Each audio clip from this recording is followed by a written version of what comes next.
So here we go with another quick installment of About the Photo, where I talk about the photo. So this is a picture of my kids, and there's something about it that I love beyond the fact that it's just my kids. So here's what I do. I might be flipping through a magazine, or I might be scrolling through Instagram. I may be in a thrift store looking for interesting picture frames. Whatever I'm doing, when I come across a photo that I love, I just look at it and enjoy it.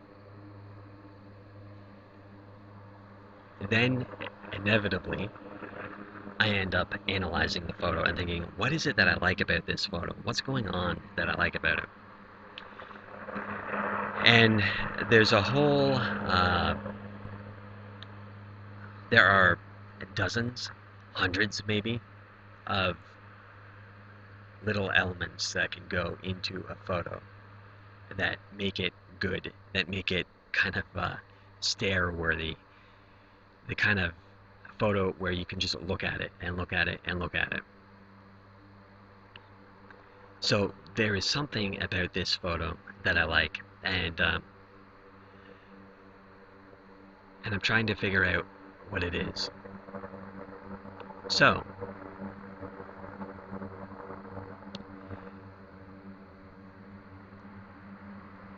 the moment is probably the strongest part of this photo. There are three kids, and they're all engaged in something. So you've got the little girl, and this is my daughter. She's looking at a book. And then you've got my two sons, and they are looking at photos on a camera.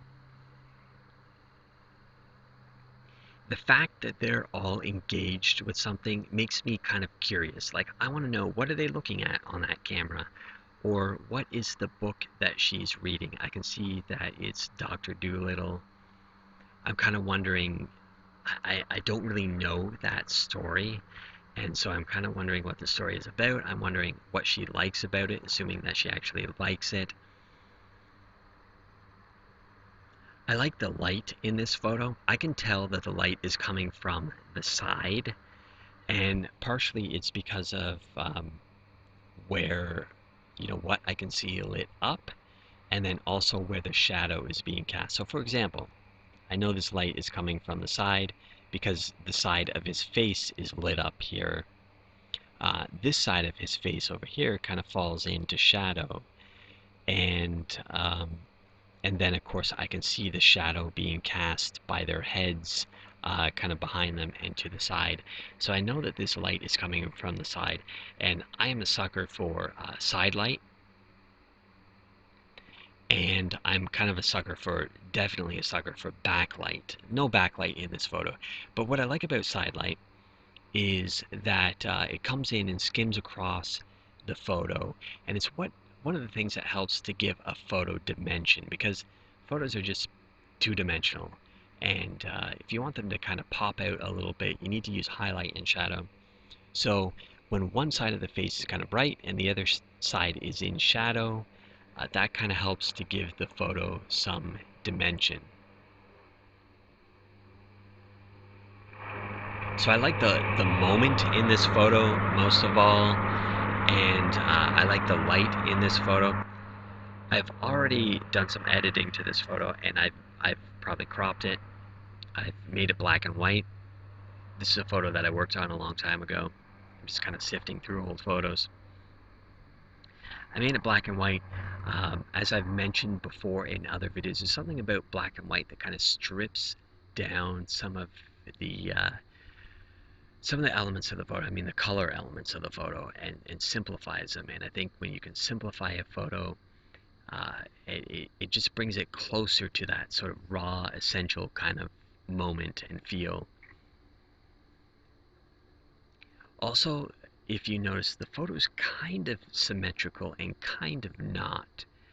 So symmetry is when you can kind of split a photo in half and both sides of the photo are kind of mirror images of each other. So notice that you could split the couch in half, right? There's two halves to this couch, two cushions on this couch. You could split them down the middle. You could, if there were no people in this photo, you could split the photo in half. It'd be basically symmetrical. But it's basically symmetrical, but then kind of not, because on one side of the photo you've got two kids. On the other side of the photo you have just one kid. So though the couch is symmetrical, the people in the photo are not symmetrical. I kind of like the fact that there are three people in this photo and not two and not four. There's something in photography called the law of thirds. Sorry, the law, the rule of odds. There are all sorts of laws and rules. And of course, in photography, none of them are truly laws and rules. They're more or less principles that generally work. Okay, so the rule of odds. When you have an odd number of people in your photo, or suppose you're photographing trees or flowers or animals or whatever, an odd number in your photos just works. I don't know why. It's a psychological kind of thing. So I think the fact that there are three people in this photo and not two or four really works. Notice the couch cushions. One of them is on properly. The other one is actually on backwards. You can see the zipper of the cushion there. So the thing about symmetry is it's really, really orderly. And I love it when you can get a certain amount of order in your photo, especially when it comes to, say, symmetry or the rule of thirds, something like that, where your photograph does exactly what it's supposed to do, so to speak. But then you have something that throws it off. So the couch is basically symmetrical, but then one of the cushions is backwards. The photo is basically symmetrical, except on one side of the photo you have two people, and on the other side of the photo you have one person. On one side of the photo you have two people engaged in looking at one thing, the camera, and on the other side of the photo you have a person engaged in one thing, the book. So there's kind of a contrast. You've got a camera, you've got a digital camera, a digital object, and then you've got an old-fashioned print book. I like the feet in this photo as well.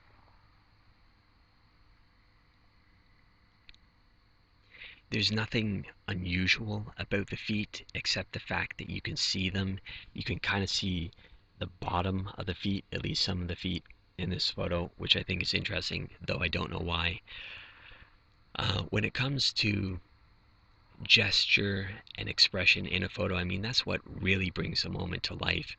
And I think the fact that you can tell that all three of these kids are focused on what they're doing. You can look at their faces and you can tell that they're focused.